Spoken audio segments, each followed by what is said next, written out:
অনেক সময় দেখা যায় অনেক রোগী আমাদের কাছে এসে বলেন যে, "আমাদের অল্পতেই ঠান্ডা লেগে যায়। একটু বৃষ্টিতে ভিজলে, একটু ঠান্ডা পানি খাইলে, একটু এসিতে গেলে, একটু ধুলাবালিতে গেলে, একটু দেখা যায় জার্নি করলে, অনেক সময় দেখা যায় একটু সিজন চেঞ্জ হইলে, শীত আসলে ঠান্ডা লেগে যায়।" তো এই যে বারবার ঠান্ডা লেগে যায়, এটা কিন্তু অবশ্যই খেয়াল করতে হবে তার আসলে অ্যাজমা কিনা বা হাইপার সেনসিটিভ কিনা। যদি এরকম হয় যে তার ফ্যামিলিতে কারো অ্যালার্জি আছে বা অ্যাজমা আছে তার এবং যার এরকম বারবার ঠান্ডা লাগে এটা যদি বছরে প্রায় সময়ই হয় এবং শীত আসলেই হয়, একটু সিজন চেঞ্জ হলে হয়, তাহলে আমরা অবশ্যই আ পেশেন্টের আসলে হাইপার সেনসিটিভ কিনা এটা চিন্তা করব। তার এই লাইনে কিছু পরীক্ষা-নিরীক্ষা করব। যেমন আমরা দেখা যায় এক্স-রে করতে পারি, নাকের এক্স-রে করব, আমরা বুকের এক্স-রে করব, আমরা কিছু অ্যালার্জি টেস্ট করে আমরা দেখব যে এবং পেশেন্টকে আমরা কিছু এক্সামিনেশন করে হিস্ট্রি নিয়ে আমরা দেখব পেশেন্টের আসলে অ্যাজমা কিনা।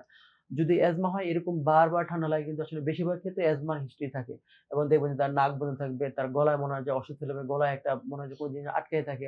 অনেক সময় নাক ডাকে, অনেক সময় মাথা ব্যথা হয়। একটু মনে করেন কোন একটা প্রোগ্রামে আছেন বা ক্লাসে আছেন বা কোথাও আছেন দেখা যায় একটু পুরো গলা পরিষ্কার করতে হয়। তো এই সবগুলো এবং নাক দিয়ে পানি পড়ে।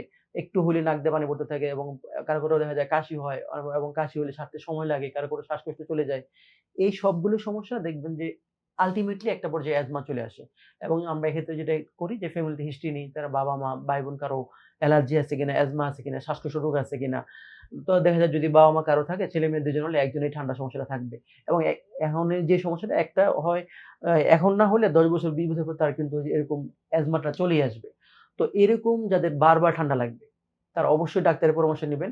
আমরা কিছু বেসিক পরীক্ষা করে তার যদি এরকম অ্যালার্জি থাকে বা তার যদি হাইপার সেনসিটিভ হয়, আমরা তাকে অ্যাজমার চিকিৎসা দিব বা অ্যালার্জি রিলেটেড যদি হয় অ্যালার্জি রিলেটেড চিকিৎসা দিব এবং এটা একটু কিছুদিন কন্টিনিউ করলে তার ভবিষ্যতে অ্যাজমা হওয়ার চান্সটা কম থাকবে।